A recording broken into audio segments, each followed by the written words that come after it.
Huh? Ectodermal tissue, you would say. Okay, we have four types of tissue, so we would say that is the nervous tissue. But if we divide it like into two substances, then those substances will be the gray matter and the white matter.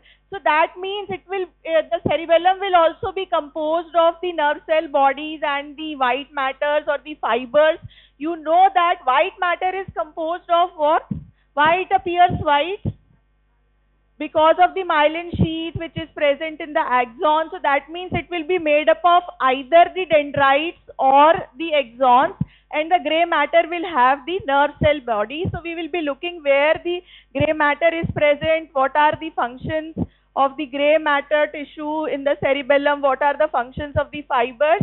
But above all, if we like look at a complete structure, that means every organ, everything is made up of such substances which are linked to its functions. जैसे fibres होंगे, जो हमारा इसका overall function है उन्हीं nuclei से ये connected होगा.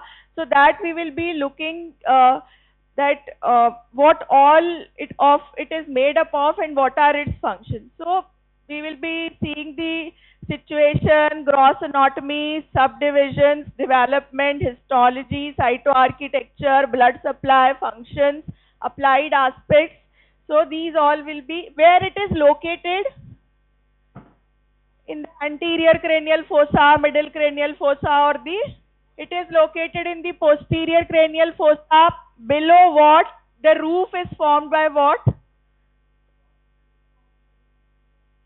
That is known as the tentorium cerebelli. So tentorium cerebelli separates the cerebrum from the cerebellum, and there is one more fold which separates the two halves of the cerebellum. That is the falx cerebelli. So we will be seeing, so it is the largest part present in the hindbrain. So what are the other parts of the hindbrain?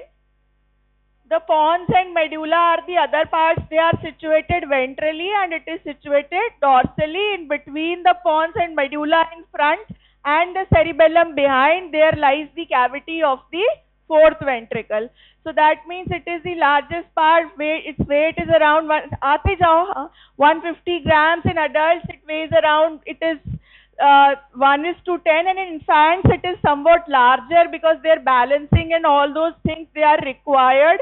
So according to the weight of the body and the weight of the cerebellum, it is like that. Then three pairs of peduncles connect it with the different parts of the brainstem. It is connected by three peduncles to the other parts to the brainstem. So what are the parts of the brainstem? Midbrain, pons and medulla. So that means cerebellum is connected to midbrain by which peduncle? Superior cerebellar peduncle. It is connected to midbrain by, but to the pons by the middle cerebellar peduncle, and to the medulla by the inferior cerebellar peduncle. If you remember, there are three groups of the fibers or the nuclei. They are seen on the surface of the medulla itself. There is pyramid, olive, and laterally lies the inferior. So that means by three peduncles it is connected to the midbrain by superior, middle and inferior cerebellar peduncle. It is regarded as the head ganglion of the proprioceptive system. What do you understand by the term proprioception? The joint position sense, how much is the arm is flexed, uska kitna flexion hai, kitna degree flexion hai. But remember one thing, is this proprioception conscious or unconscious? This is the unconscious proprioceptive sense, because conscious proprioception goes to cerebral cortex or the cerebrum, the sensory area of the cerebral cortex. But unconsciously movement hand कहाँ है, कितना finger flex हुआ है, बस यही इसके functions है. हमारे मतलब basically हमें ये समझना है, there is cerebrum. Suppose if I ask you to pick up this bottle and drink water, so like your brain is thinking, you will be picking up the bottle and you will be like drinking. So that is done by the cerebrum. Then what's all cerebellum will be doing? Cerebellum का क्या काम होगा? हाँ, नहीं नहीं, इसी activity में क्या काम होगा? तुमको मैंने बोला है तुमको ग्लास उठाना है, पानी पीना है, तो ये तो सेरिब्रम का मोटर एरिया फ्लेक्सस को कमांड दे रहा है। बाइसेप्स जो है उन्होंने एल्बो जॉइंट को फ्लेक्स कर दिया है। फिर सेरिबेलम की जरूरत हमको क्यों पड़ी? आप पहले इसी को बोलने दो। हाँ, ना ना ना ना, anybody else, why cerebellum is required? Because then only we will be able to understand why cerebellum is there. Anybody else? Yes. You said two things. One is control, second is coordination. So coordination should be between two groups of muscles.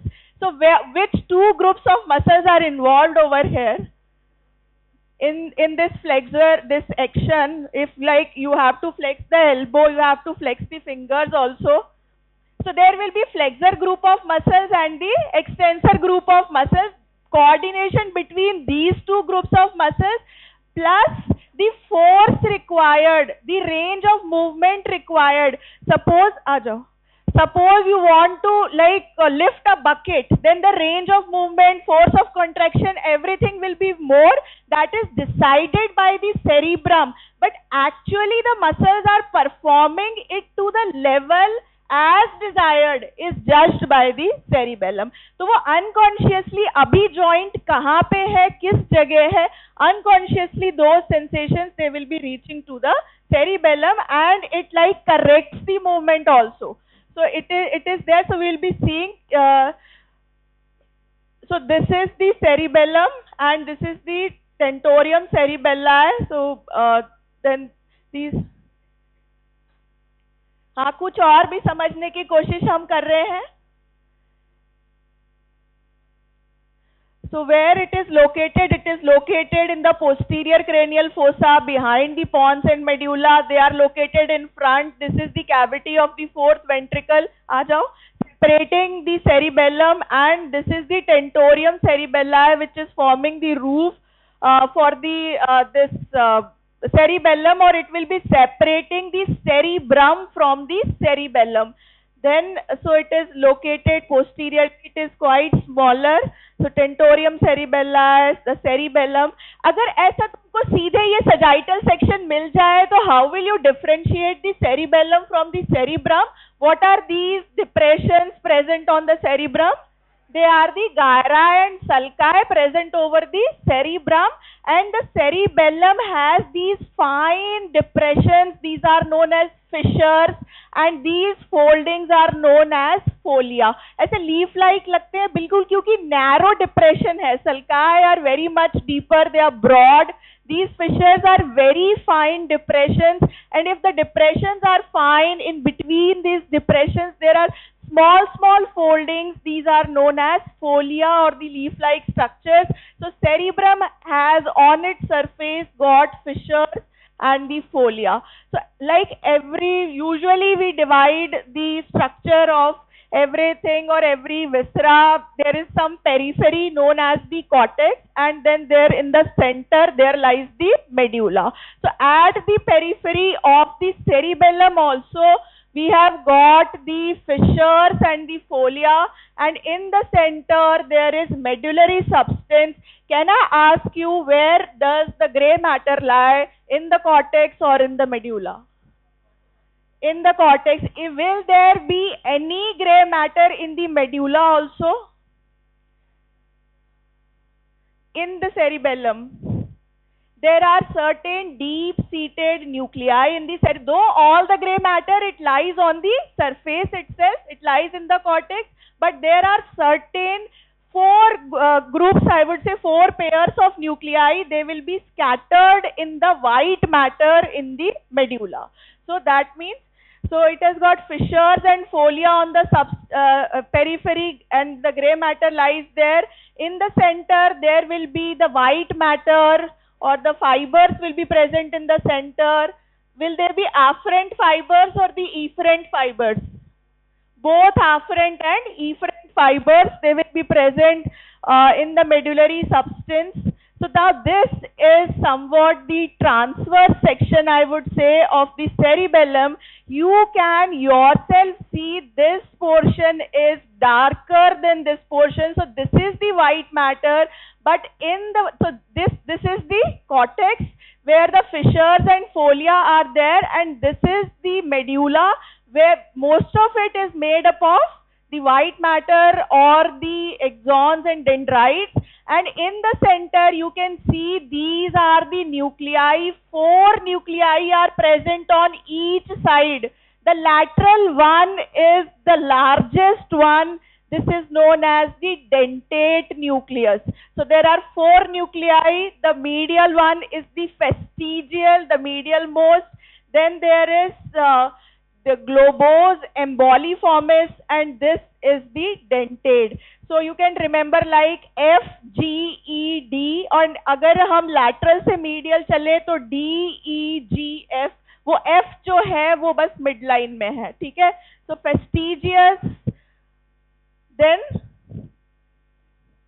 globose emboliformis, and this dentate nucleus, it gives a crumpled purse-like appearance. So this is the dentate nucleus located laterally. So this is how the cerebellum is composed of. So fastigial, globose, dentate, and the emboliformis. Fastigious lies in the midline, then comes the globose, then comes emboliformis and dentate. So F, G, E, D, you can remember, वो arrows ऐसा लग रहा है. Dentate is the lateral most nucleus, which is the largest one.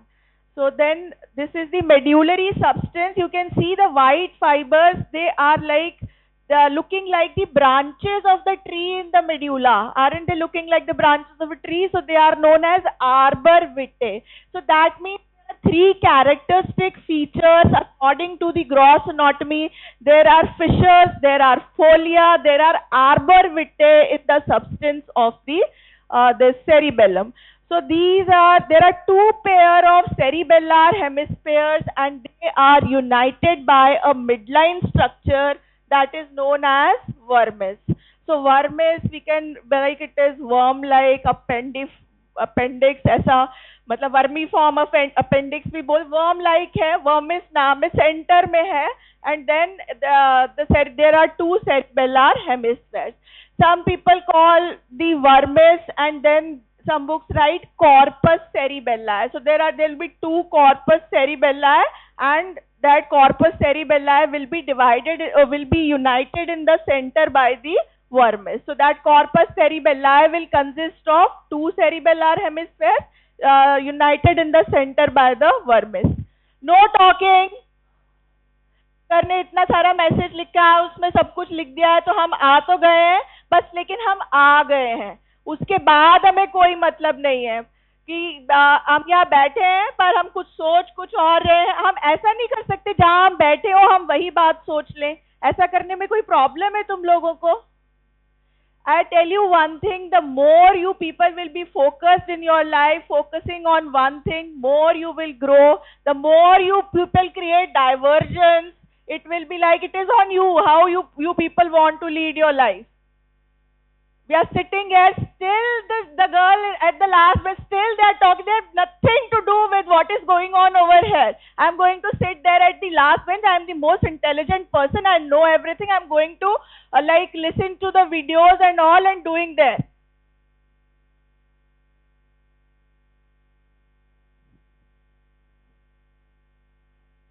So what are the surfaces or the parts we would say? There are 2 colors you can see. This is the superior surface. In the center the vermis lies. But do you find like the vermis and the cerebellar hemispheres, they are at the same plane. कुछ भी divide करने के लिए उनको नहीं है. ये जो lines दिख रही हैं ये क्या है? Fissures हैं. और ये जो elevations दिख रहे हैं ये क्या है?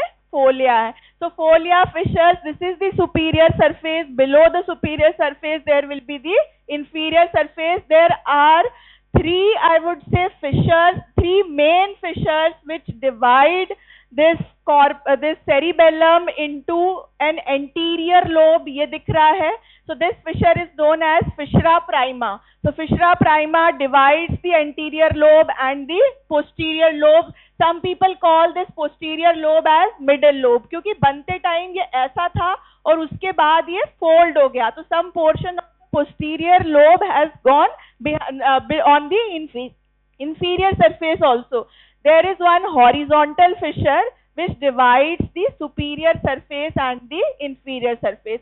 तो दो लार्ज फिशर्स जो मैंने तुमको बताए, जिनको तुम वहां डिसेक्शन हॉल में भी देख सकते हो, वो बड़ा फिशर ये कौन सा है? फिशरा prima, and this one is the horizontal fissure. So fissura prima is dividing, and this is the vermis. Sorry, the labeling is not there. So this is the vermis, this is the fissura prima, this is the horizontal fissure.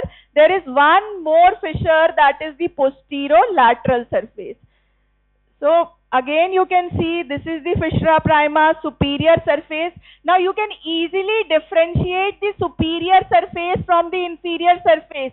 Just take the cerebellum in your hands and see that if all the planes and both the hemispheres and the vermis, they lie in the same plane, then that surface is the superior surface. If the vermis is lying in a depression and you are able to make out two separate hemispheres, then that surface is the inferior surface. Here one more thing or one more separation, this blue colored thing is visible. This is known as flocculonodular lobe separated by posterolateral fissure. So I have talked about three fissures. One is fissura prima, separating anterior lobe and the posterior lobe. Second is the horizontal fissure, separating the superior surface and the inferior surface. Then the third fissure is the posterolateral fissure, separating this blue colored flocculonodular lobe from rest of the cerebellum. And the depression in which this vermis is lying is known as vallecula. So this is like the gross anatomy. You have to keep it in anatomical position. Superior surface will be superior, inferior will look like this. The posterolateral fissure, when it separates this flocculonodular lobe, you can like pull it from the other things. So there are two notches also, anterior cerebellar notch and the posterior cerebellar notch. What is the difference? Which one is wider? Anterior one is wider and it is shallower, and then the posterior one is narrower but it is deeper. So that means in the anterior cerebellar notch is wide, shallow. It lodges the pons and the medulla oblongata. वो बिल्कुल सामने यहाँ पे है इसके. And posterior cerebellar notch will give what will lie over here? The falx cerebelli, which will be separating the two cerebellar hemispheres.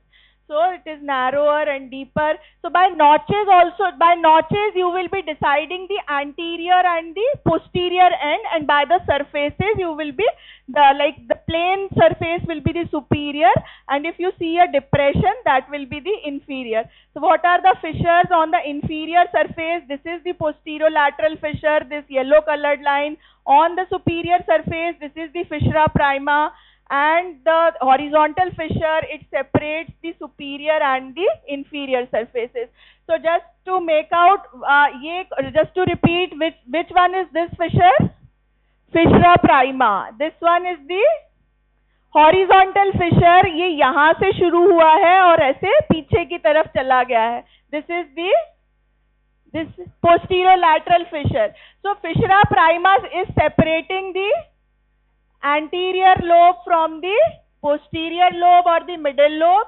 The horizontal fissure is separating the superior surface from the inferior surface, and posterolateral fissure is separating the flocculonodular lobe from the rest of the cerebrum. So these are the three fissures. Now what are the subdivisions? So subdivisions, most of the times it is asked in the exam. So in three ways we can classify the cerebellum. There are anatomical, morphological and functional subdivisions. So what are the anatomical subdivisions? So one anatomical subdivision is it can be divided into anterior lobe, middle lobe or the posterior lobe? Can you identify it with the different colors? So this is the fissura prima. So this color is the anterior lobe. Then if it is the horizontal fissure, then this will be the middle lobe. But then the posterior, ये जो diagram दिया है, it is according to the functional subdivision. So by functional subdivision, we divide the cerebellum into three parts. That is the this archicerebellum, paleocerebellum, and the neocerebellum. Or there are so how it is divided?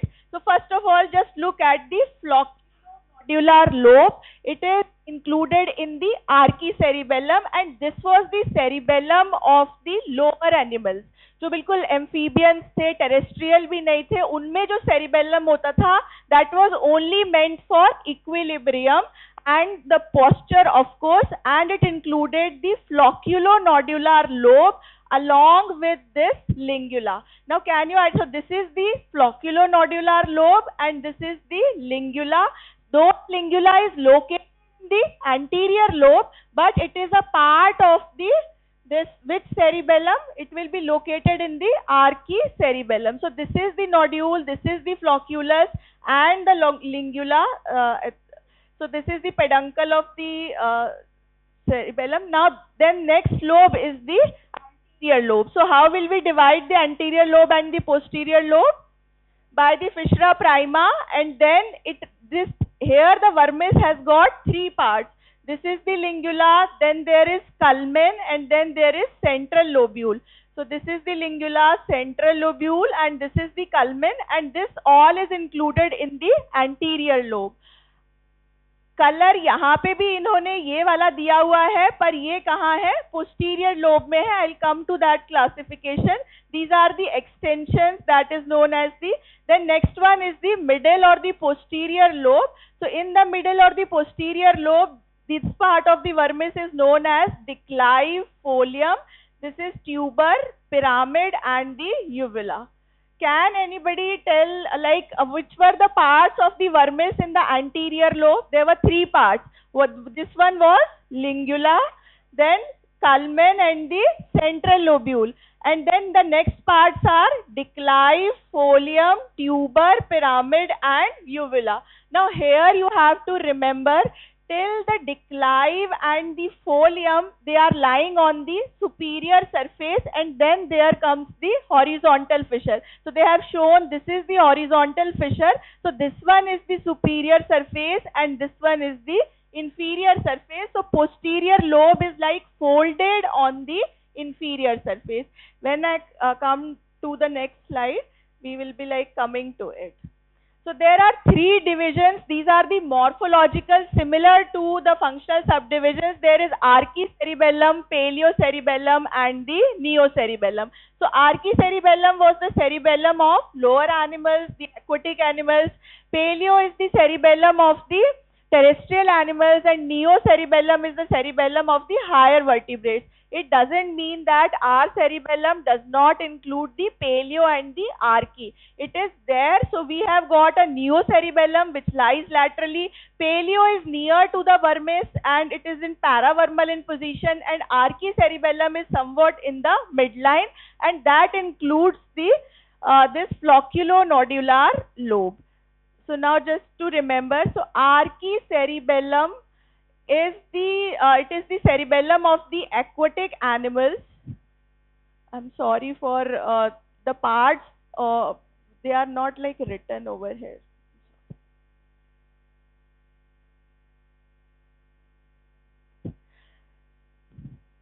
Now if we look at the cerebellum, which part of the cerebellum is in the archicerebellum? So by the colors you can see. So the black color is given to the archicerebellum. So what is there in the archicerebellum? The flocculonodular lobe and the lingula. Then paleocerebellum includes what?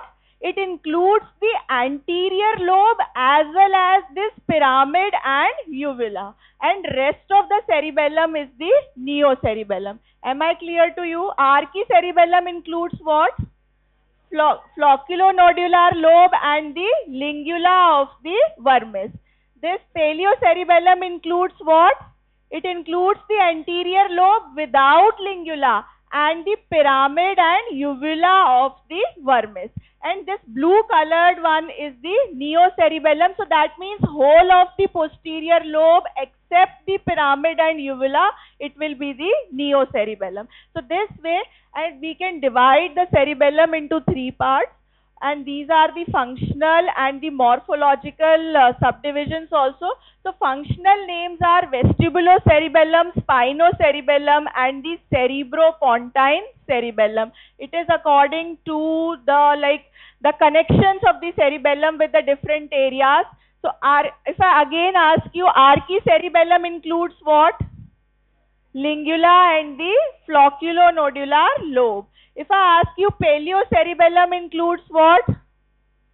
Anterior lobe without lingula, and it includes pyramid and uvula. And neocerebellum includes posterior lobe except the pyramid and uvula. So now what are the functions of the three types of cerebellum? So what are the functions? The archicerebellum is concerned with the equilibrium, tone, and the posture of trunk muscles.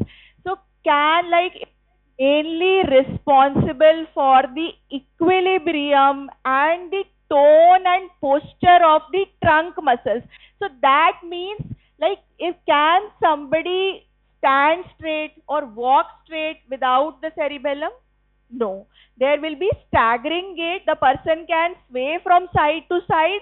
He can sway from anterior to posterior. So that means this equilibrium, tone and posture of the trunk muscles is controlled by archicerebellum.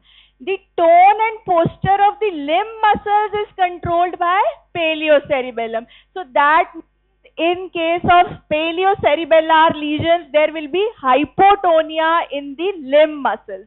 So limb muscles, the upper limb and the lower limb muscles, and that is controlled by the paleocerebellum or the spinocerebellum. Neocerebellum is associated with the coordination of movements. So how much coordination is required between different group of muscles? If this we can understand by an example. Suppose you have to sit down and take out something from your almirah or cupboard.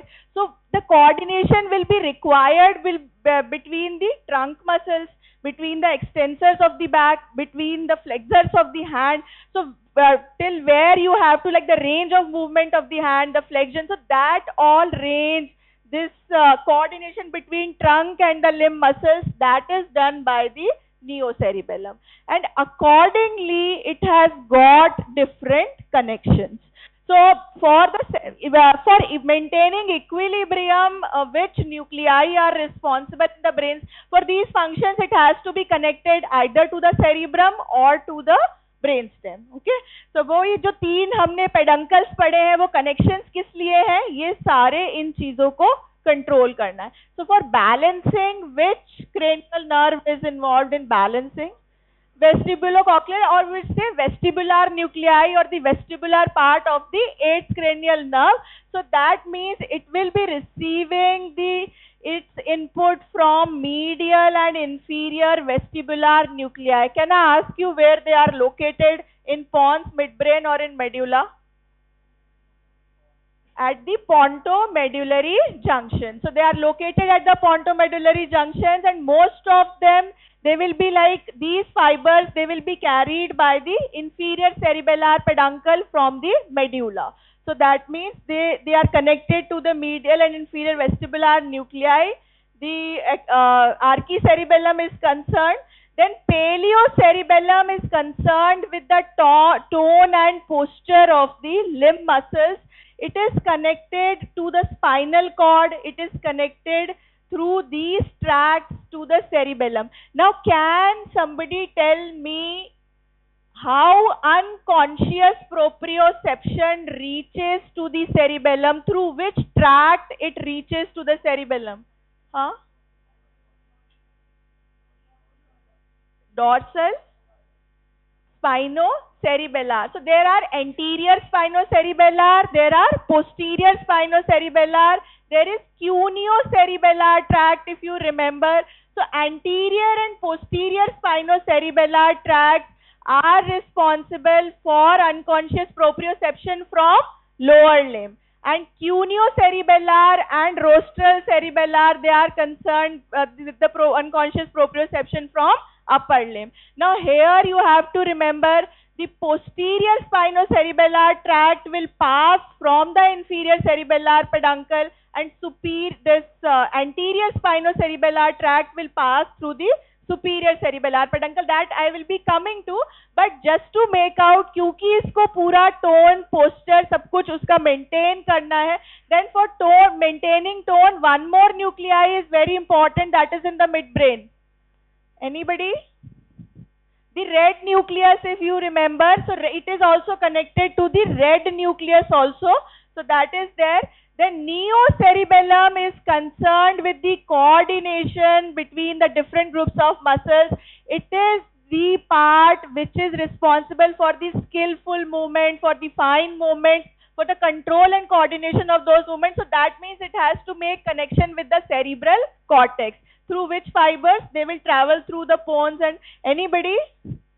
Cortico-pontocerebellar fibers. So fibers from the motor area of the cortex reach to the pontine nuclei. वो बहुत सारे pontine nuclei ऐसे scattered दिखते हैं. So those nuclei there they will relay. So then from the pons to the cerebellum, cortico-pontocerebellar nuclei, it will also make its connection with the inferior olivary nucleus also. So this way neocerebellum will be maintaining or doing the different functions. ये बार बार repeat होगा, will be coming to that. और इसको functionally कैसे divide किया गया है? Vermal, paravermal and this cerebro, I would say lateral zone. Can we divide the cerebellum according to its function? This is the median region, so this is the vermis, so this is the vermal zone, this is the paravermal zone, and this is the lateral zone. Lateral zone is basically neocerebellum, paravermal is paleocerebellum, and the median one is the archicerebellum. So here we can remember, just not to get confused. So median zone is responsible for tone of trunk and extensor muscles. So can equilibrium and posture be maintained if the tone of trunk and extensor muscles is maintained? Yes or no? So that means it is responsible for that. Its nucleus is nucleus fastigius, and it is connected, it receives input from the vestibulospinal and reticulospinal tracts. Intermediate zone is concerned with the tone of flexor muscles.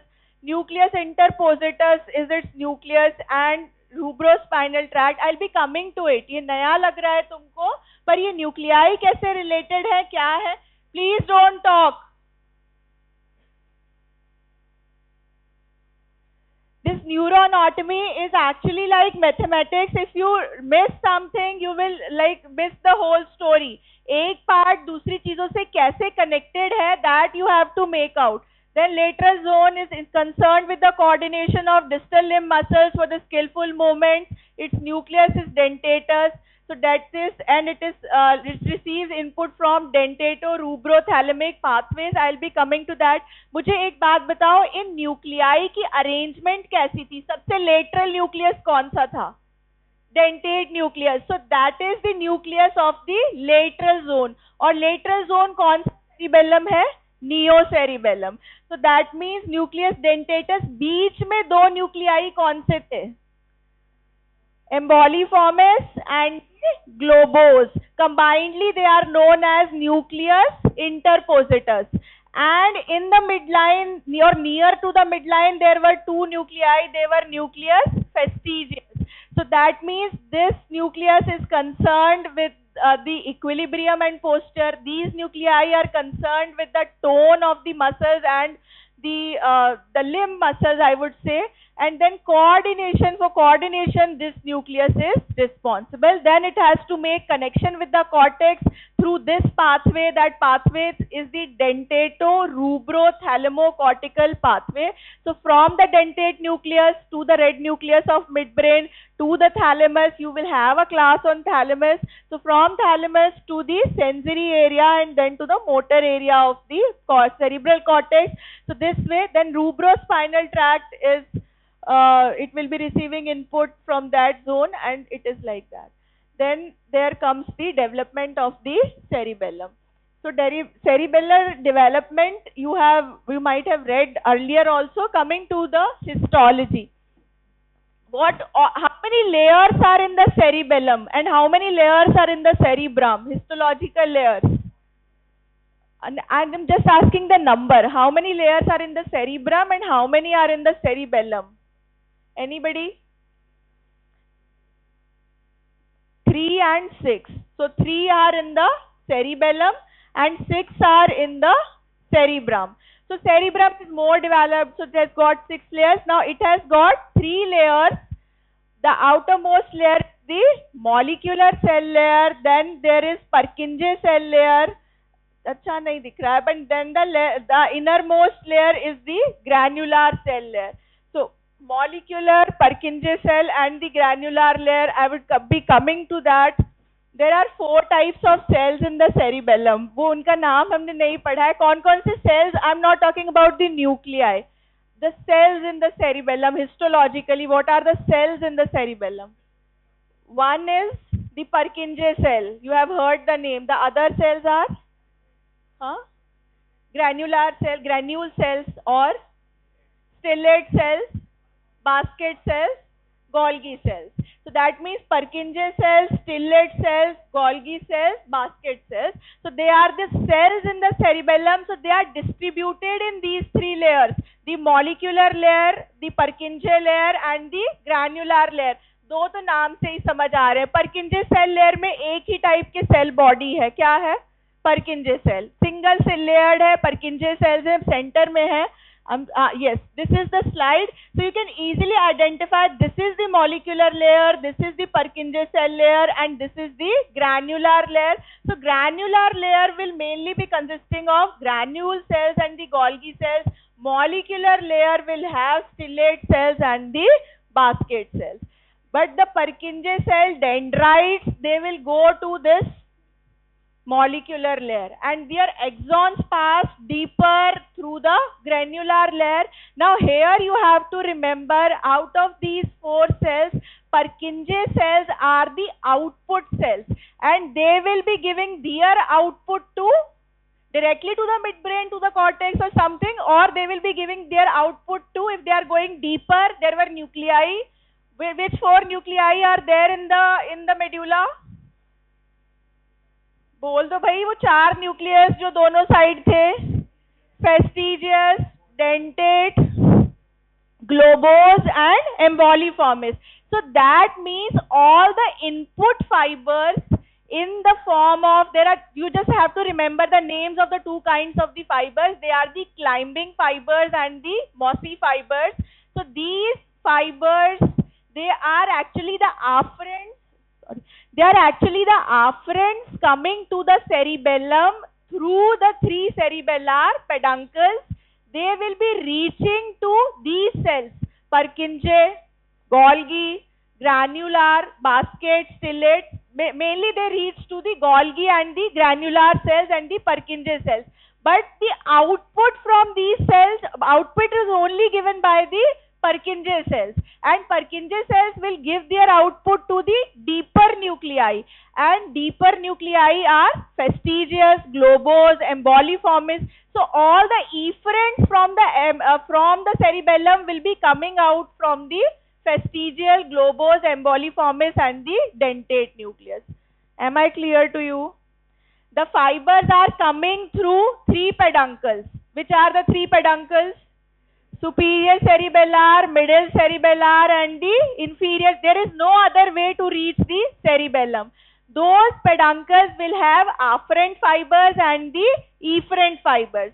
So afferent fibers will reach to the cortex, and cortex has Purkinje cells, the Golgi cells, basket cells. All these cells will be there in the 3 layers, but the output from these cells will not go through, it will go, the Purkinje cells will be giving their output to the deeper nuclei, and deeper nuclei will be sending the efferents through the cerebellar peduncles. Now here one more thing which you have to remember is middle cerebellar peduncle only contains afferent fibers, and superior and inferior cerebellar peduncles contain both afferent and inferior and the efferent fibers.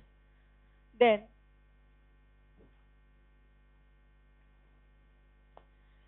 this is actually a PG level seminar made by someone, so I won't go much in detail, पर बस एक ऐसा देख लो कि कैसे arrange होते हैं. सबसे बाहर वाला लेयर कौन सा था? Molecular layer. ये ब्लैक कलर का क्या है? Purkinje cell layer, and this one is the granular layer. So these red color cells are the Purkinje cells. The dendrites are going to the molecular layer where lies the stellate and the basket cells. Their efferents or the axons are going deeper through the granular layer, and then they will be reaching to the deeper nuclei also. I won't tell कि यहाँ कौन सा transmitter है, क्या है, इसमें हमको नहीं जाना है, तुम और कंफ्यूज होगे. बट मेन मैंने तुमको बता दिया है कि कहाँ से कौन से फाइबर्स आ रहे हैं.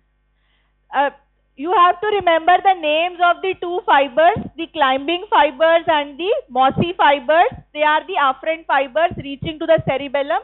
How do they synapse with one nuclei, multiple nuclei, that I am not going in detail. So there is a cerebellar glomerulus also. Now coming to the deep cerebellar nuclei, which are responsible for the efferents. So which are the nuclei? Again you can see fastigious, globoses, emboliformis, and this lateral one is the dentate nucleus. बहुत अच्छा transfer section जब लेंगे एकदम दिखेगा ये dentate nucleus बड़ा सा. इसका जहाँ मुंह खुला होता है या कॉन्केविटी होती है वहां पे ये सारे न्यूक्लियाई जो है वो भी दिख जाएंगे. Fastigius. So fastigial nucleus will receive afferents in the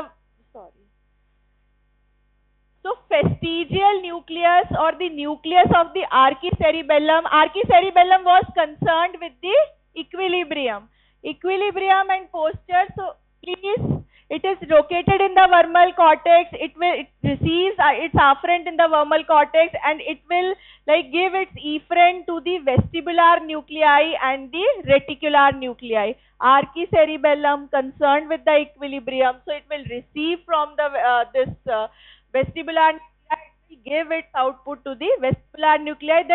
Then the posture is also maintained because of the reticular system, because somebody has to be awake for that. So it will be giving that to that also. Nucleus interpositus, it is located in the paravermal cortex, and it gives its efferents to it. The efferents are the cerebello-rubral fibers. Then dentate nucleus have its efferents in the form of dentato-rubrothalamic fibers. Dentato-rubrothalamic या ये cerebello-rubral ऐसे नहीं याद होता, तो तुम लोगों को जो एग्जाम में पूछते हैं that is कि which fibers pass through superior cerebellar peduncle, which pass through inferior. I am coming to that. It is not asked as per the nuclei. Now the connections of the cerebellum. कहाँ कहाँ connected है cerebellum? हमने कुछ चीजें discuss करी. कहाँ कहाँ connected होना चाहिए? इक्विलिब्रियम के लिए कहाँ होना चाहिए? It should be connected to the vestibular nuclei. Through the there are tracts also, the cuneo-cerebellar, spino-cerebellar, accessory cuneate nucleus. I'll come to that. Then it is connected to the reticular formation. It is connected to the pons. It is connected to the red nucleus, to the midbrain, the tectum part also. So if it is connected to the tectum and it is connected to this vestibular part, that means it is connected to the auditory and the visual impulses also. Some way balancing is related to the auditory and visual stimuli also. And then to the thalamus, it is connected to the cerebral cortex. So there are three peduncles which connect the cerebellum with other areas. So they are the superior cerebellar peduncle, middle cerebellar peduncle, and the inferior cerebellar peduncle. अब मुझे बताओ, inferior cerebellar peduncle connects the cerebellum with which part of the brainstem? To the medulla oblongata through which peduncle? Inferior cerebellar peduncle. So what all tracts can pass through it from the spinal cord, from the medulla? कौन से tracts यहाँ आ सकते हैं unconscious proprioception के लिए जो हमने discuss किए? Cuneo-cerebellar, posterior spinocerebellar, there is rostral spinocerebellar also. Anterior spinocerebellar goes through superior cerebellar peduncle because it goes upwards, then it crosses in the midbrain and then it comes. So that means it is connected through different tracts. So this is the inferior cerebellar peduncle. So posterior spinocerebellar forming, and then it will form the posterior external arcuate fibers, the anterior external arcuate fibers, and the vestibulocerebellar fibers. They will be passing through the inferior cerebellar peduncle. So vestibular fibers are from the vestibular nuclei. The posterior spinocerebellar or the posterior external arcuate fibers, they are from the posterior spinocerebellar tract. This one is from the cuneo-cerebellar tract. And then there are olivocerebellar and the parolivocerebellar tracts also, reticulocerebellar. So these are the there are afferent fibers also, and then there are efferent fibers also. So different kinds of fibers which will be, middle cerebellar peduncle has got no significant efferent fibers or no efferent fibers. It will only be consisting of the cerebropontocerebellar fibers. So cerebrum, from the motor area of the cerebral cortex to the pontine nuclei, and finally they will be reaching to the cerebellum. So cerebropontocerebellar fibers. So corticopontine, then the superior cerebellar peduncle, it is connecting the cerebellum with the midbrain. So one tract which will pass through the superior cerebellar peduncle is the anterior spinocerebellar. Then tectum se connect karega, tectocerebellar, rubrocerebellar. So that will also pass the nuclei which are, so anterior spinocerebellar, tectocerebellar. The dentatothalamic fibers which are reaching to the cortex, they will also pass through the superior cerebellar peduncle. So cerebello-rubral fibers, the efferent tracts are also there. So this way it is connected to the different parts of the brainstem. Did all the things make some sense? Like there are three parts of the brainstem: the midbrain, the pons, and the medulla. So through the medulla, most of the fibers are passing through which peduncle? Inferior cerebellar peduncle. And then if they are concerned with the equilibrium, with this posture, then they will be going to which nuclei? They are coming from vestibular nuclei to which nucleus of the cerebellum? Which nuclei is the nuclei of the, there were three parts of cerebellum: archicerebellum, paleocerebellum, and the neocerebellum. So archicerebellum is concerned with the equilibrium, posture, so, and its nucleus was fastigial nucleus. So those fibers will be reaching the fastigial nucleus. Then these are the, accordingly, like they will be reaching to different nuclei. If you remember, then it is okay. If you do not remember, then it is okay. तुमको जो exam में पूछा जाता है वो ये है कि कौन से फाइबर्स पास हो रहे हैं inferior cerebellar peduncle से. So the fibers which are coming from the medulla, because it is connecting with the medulla. So that means ये जो nucleus है, inferior olivary nucleus, the para-olivary nucleus, so olivocerebellar, parolivocerebellar, posterior spinocerebellar, cuneo-cerebellar, and the rostral, the spinocerebellar tract from the upper limb. So they also will be reaching vestibulocerebellar fibers, because vestibular nuclei are located at the junction of the pons and the medulla. So these fibers will also pass through the inferior cerebellar peduncle. Middle cerebellar peduncle से क्या पास होगा? एक ही afferent fibers हैं, कौन से हैं? cortico-pontocerebellar fibers. So मुझे एक चीज और बताओ, जैसे जो राइट हैंड है, इसको कौन सा वाला सेरिब्रल हेमिस्फेयर कंट्रोल कर रहा है? लेफ्ट. राइट हैंड को कौन सा सेरिबेलर हेमिस्फेयर कंट्रोल कर रहा है?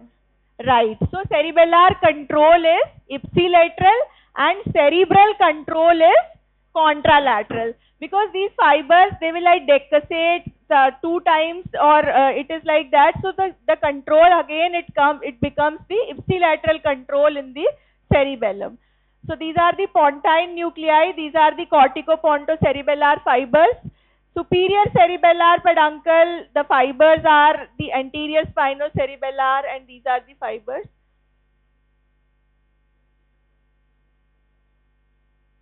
What is the blood supply?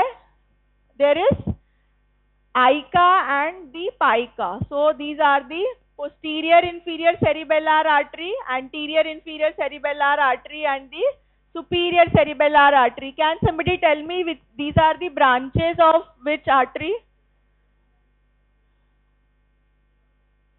Basilar artery and superior cerebellar and anterior inferior cerebellar artery are the branches of basilar artery. Posterior inferior cerebellar artery is the branch of vertebral artery. So posterior inferior cerebellar artery is branch of vertebral artery, and these two are the branches of superior cerebellar artery. Will be for which surface of the cerebellum? Superior surface. And inferior surface has got two arteries, anterior inferior cerebellar and the posterior inferior cerebellar. One is coming from basilar, the other is coming from vertebral artery. So this way it is supplying, this is the blood supply. Accordingly, there will be the superior cerebellar veins. There are inferior cerebellar veins draining into the venous sinuses. So corresponding venous sinuses. Attendance DH में कर लेंगे, function 5 minute में कर लेते. क्या क्या functions होते हैं सेरिबेलम के? इक्विलिब्रियम मेंटेन करना है. कौन सा सेरिबेलम डिस्टर्ब होगा तो आर्की सेरिबेलम. अगर पेलियो सेरिबेलम में लीजन हुआ तो क्या होगा? हाइपोटोनिया. मतलब बेसिक जो साइन है, because tone of the flexor muscles, red nucleus, तो tone.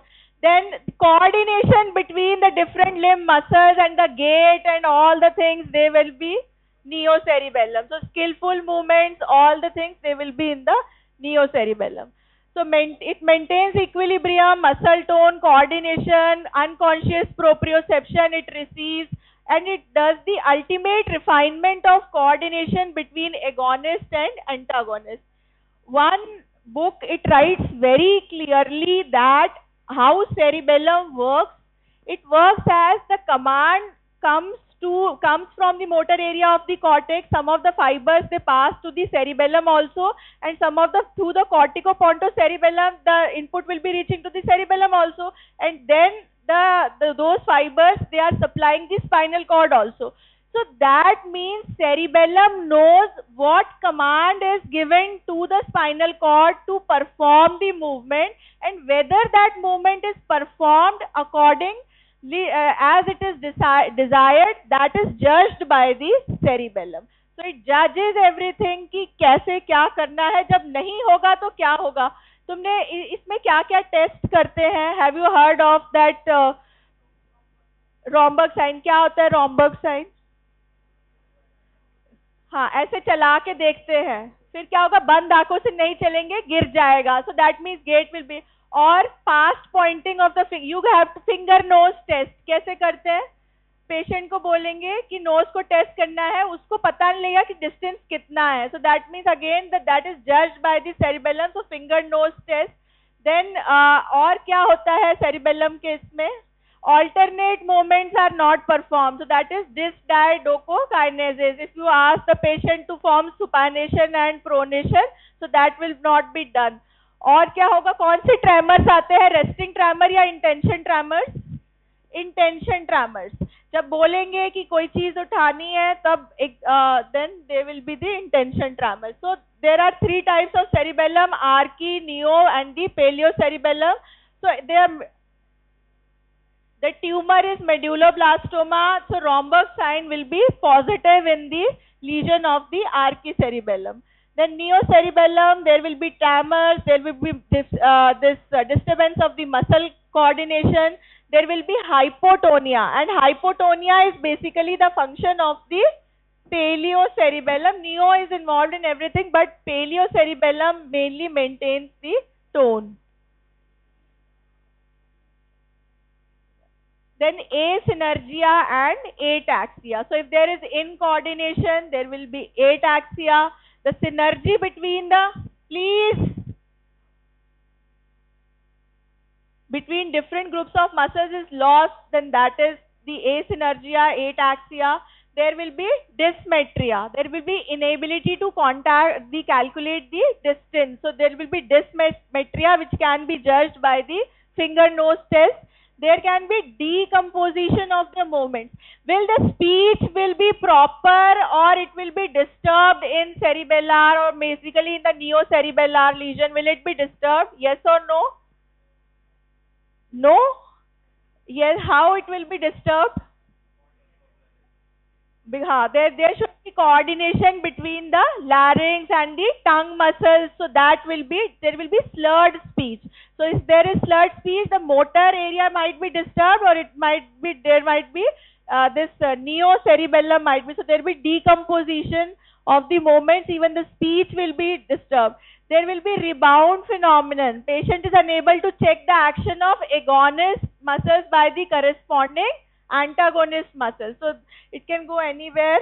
Then dysdiadochokinesis is there. That means inability to execute alternate movements. So rebound phenomenon, dysdiadochokinesis, dysmetria, dysarthria, nystagmus. There will be please. If you ask the patient to fix the to see at one point, then there will be oscillation of the eyeball because of the incoordination of the extraocular muscles. You have to ask the patient to look at one point, so there will be oscillation seen, and when you remove that one point, you will be seeing like eyeball is rotating to one side or one way. So this incoordination, and then the nystagmus is seen in the cerebellar movement. So intention tremor. So they will be diminished at the rest. This you can differentiate with the Parkinson's disease. So resting tremors and the intention tremors. So paleocerebellar lesions, these are mainly observed in the intake of alcohol or in malnutrition. So ataxia, individual movements of legs are much defective. So that is, the lesion occurs in the paleocerebellum. Sometimes it is asked in MCQs also which part is affected. So at the cerebellopontine angle tumors, they are affecting the 5th, 6th, 7th and 8th cranial nerve because they come out from the cerebellopontine angle. So these can be the features. There can be ataxia. Thank you.